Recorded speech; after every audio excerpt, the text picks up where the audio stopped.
welcome to Amago, Season 1, Episode 15. I thought you knew me. I'm your host, Vanessa Brown. Beloved, now we are children of God, and it has not yet been revealed what we shall be, but we know when he is revealed, we shall be like him, for we shall see him as he is. 1 John chapter 3, verse number 2. Well, it is just me back again. We have had a series of guests, but I am alone in the studio this evening, and I wanted to get back to a little bit of teaching. And so tonight, again, my title is I Thought You Knew Me. I want to talk to us a little bit. Have you ever tried to teach someone something, and as they were doing it, it seemed as if they really grasped the concept? Well, in education, we call this guided practice. You know, as you are teaching them, you're showing them, you're demonstrating it, and they're practicing as you're showing it to them. And demonstrating the skill is important. And for us as educators, it's important that once we demonstrate it and have given them the opportunity to practice along with us, it's important that we step away and that we allow some independent practice. But independent practice, once you have taught someone how to do something or demonstrated how to do a particular skill, independent practice can actually be pretty painful. And it can be pretty painful in three particular areas. It can be pretty painful if you are a leader, because in leadership, when you are a leader and people lead you to believe that they understand, and if people have made you think that they buy into the vision of an organization and the mission that you are trying to accomplish, independence can be painful. Secondly, independent practice can be painful if you're a parent, because as a parent, while your child or your children are growing up, you're pouring all of what you know and you want them to become into your children. And then once they become a certain age, you release them and they have this period of independent practice. And so you're expecting them to then live out everything that you have invested in them.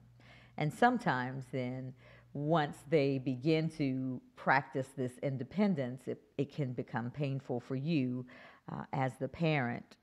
And then the third area that independent practice can become painful sometimes is in the area of friendship.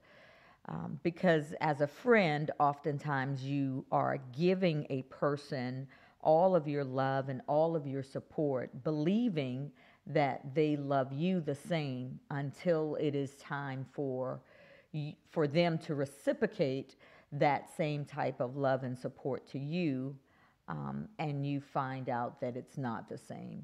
So those are three areas or three times that you might find the independent practice can be painful. So as I was reading my Bible in the book of John, chapter 14, verse 9, I found that Jesus was facing one of these situations. Jesus here is sharing with his friends about his future departure. He is preparing them for independent practice, if you will. It is a somber moment for him, and one would think that his friends, his disciples at this time would be very sensitive and tender and considerate of his needs and his feelings, because at this moment Jesus is sharing with them that he is going to have to now leave them. They have been with him for 3 years, And he is explaining to them that he is leaving, he's going away, and his intent is that they are now going to be able to continue what he has started with them, that they would be able to carry out his ministry. And as I study, I am learning, though, how flawed these men were, and how much more relatable they are to us than I really imagined. Thomas and Philip are the first to respond to Jesus's announcement of his departure. Initially, I had an issue with Thomas and Philip because it seemed that these two disciples are always the first, or at least they're the two that just seem to have the least amount of faith. Thomas questions Jesus the most and seems to have, for me, out of the two of them, between Thomas and Philip, he seems to be the one that has the least amount of faith. But I'm learning that it is usually the people brave enough to ask us questions that are actually the ones that care the most. It is the people who are honest with you that say they don't understand your plan, that really want you to succeed.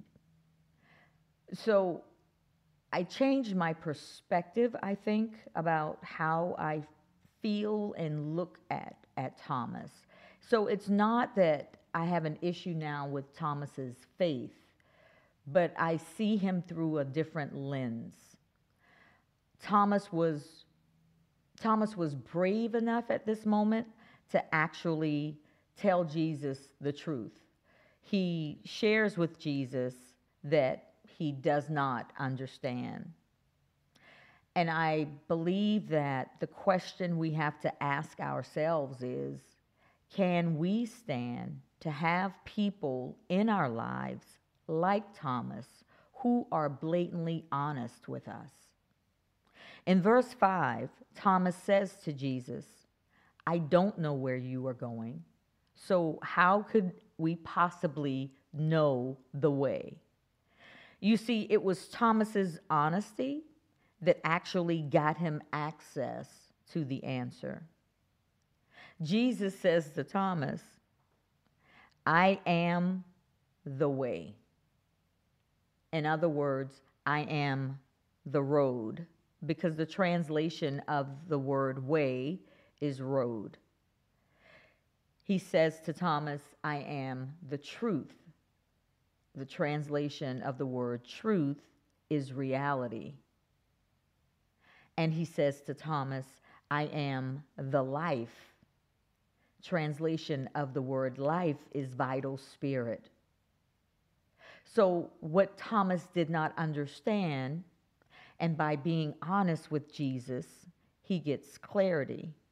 Jesus' response to Thomas is, Thomas, I am the road to reality and vital spirit.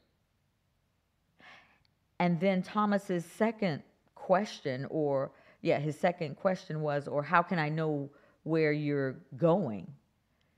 Jesus answers that for Thomas as well. He says, no one comes to the Father except through me.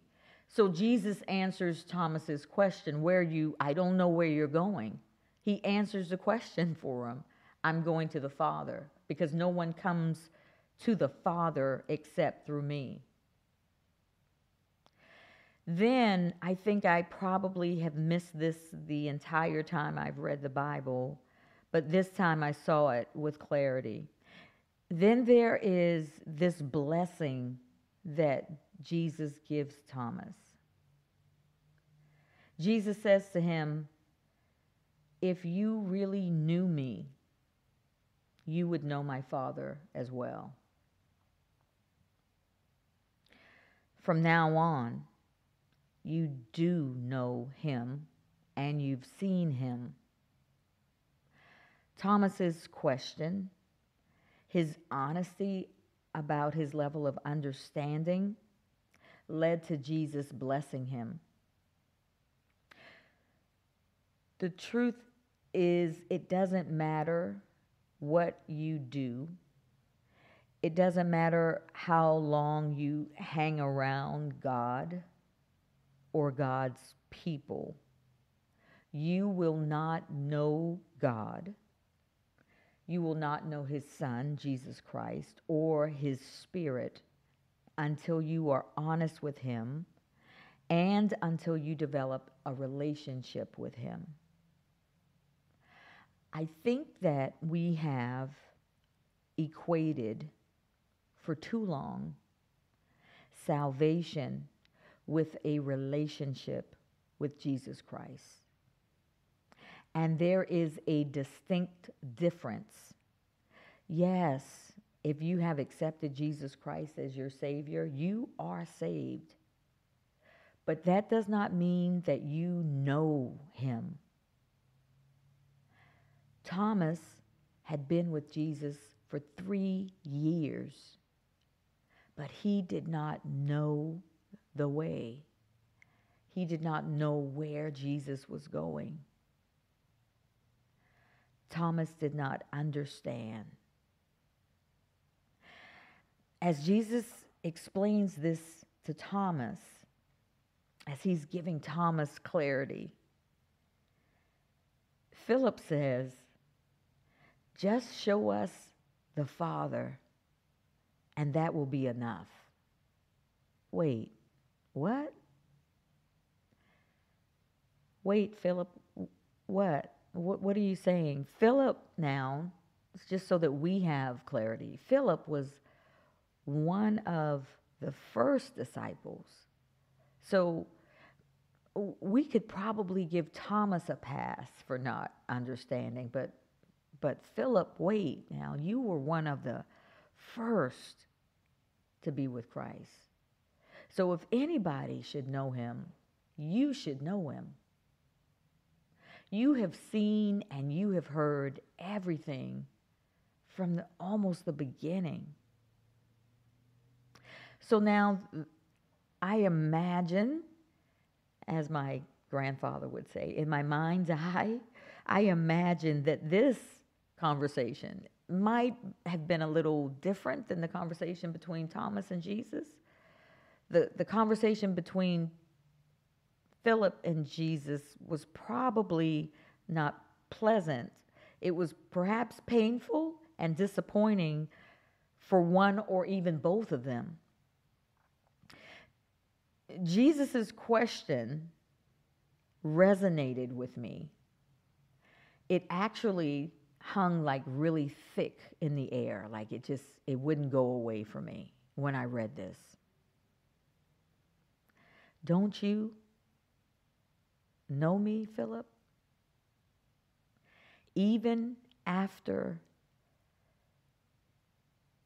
being among you for such a long time? See, for a moment, if we would put ourselves in the scenario or apply the scenario to our own lives, if we change the characters, I'm sure we would find it relatable. You can almost take the scriptures and create a fill-in-the-blank exercise, right? Like, for example, my child, don't you know me? After everything I've done to make sure you never wanted for anything? Or if you're talking to one of your friends, like, friend, really? Don't you know me? Like, after everything we've been through together? Or if you're talking to your boss, or if you're like employee, don't you know me? After everything I did to make sure that you got to keep this job? Or if you're talking to your boss, boss, you mean like after all the overtime I put in, don't you know me? You see, Philip is not that much different from me or you. That's why it's so easy for us to fill in these blanks. It's happened to all of us, and it's going to continue to happen. I thought about all of the miraculous things that God has already done in my life. Yet, I find myself praying to Him to show up in my life. So when I read this, it was as if God was saying to me, Vanessa, what else do I need, or do you need me to do to prove to you who I am? Or what else do you need me to do to prove to you that I'm here? His manifested presence would really be too much for me to handle. So my question to myself is, what else am I searching for?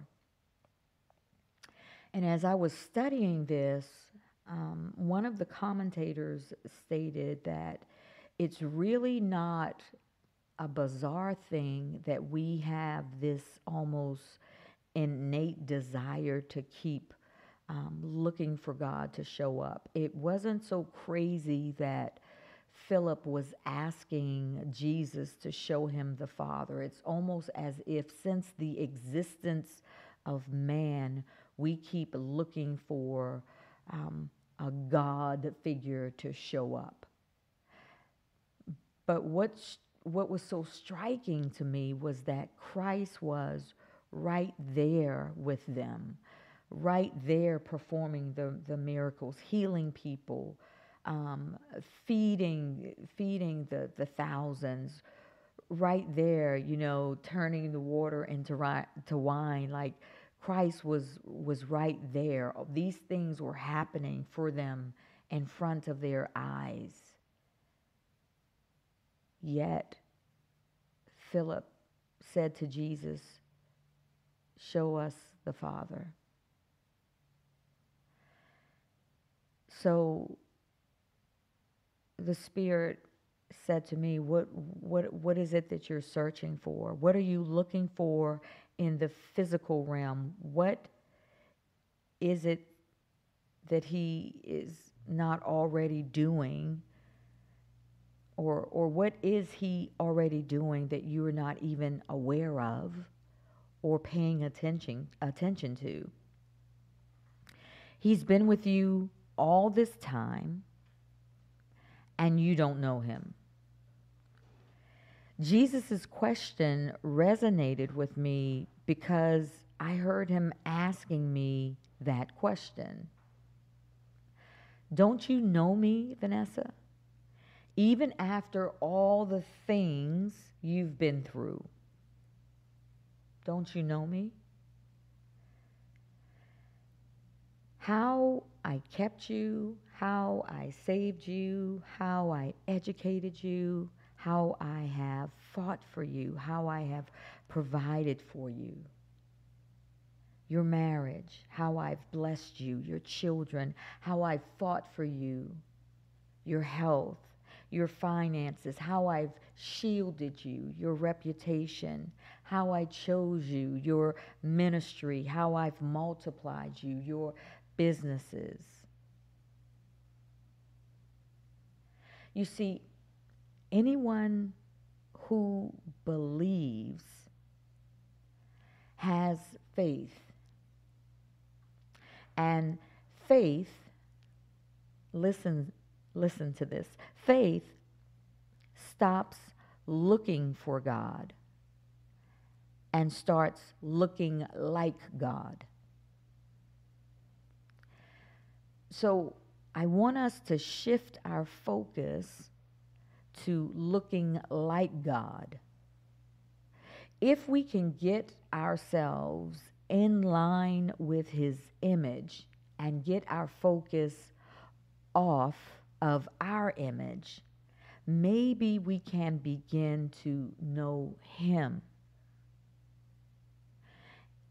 John 14:12, Jesus said, if you have faith in Him, you will do what He did and even greater things. There is a difference between salvation and the relationship with Christ. And today, I hear him say, I thought you knew me.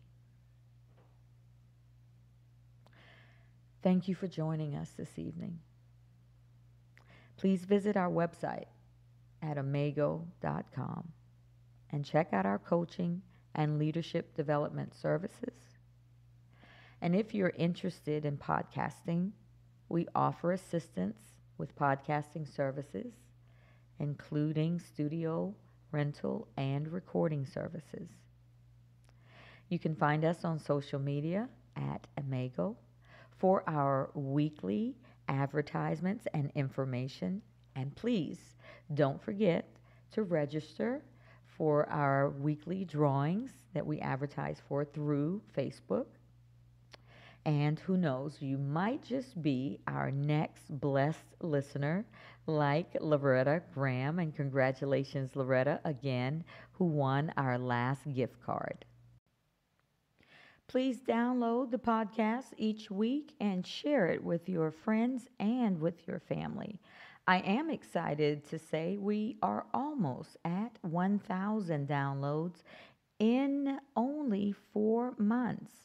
Once we reach 1,000 downloads, we will have a special celebration, and we plan to invite all of our Amago listeners. So continue to listen to the Amago podcast and make sure that on the app that you are listening to us on, if you have the opportunity, please make sure that you hit that like or star button, and please make sure that you leave us comments, email us to let us know that you're enjoying the podcast, and any topics that you would like to hear. We would love to hear from our listeners just to let us know that you are enjoying the podcast.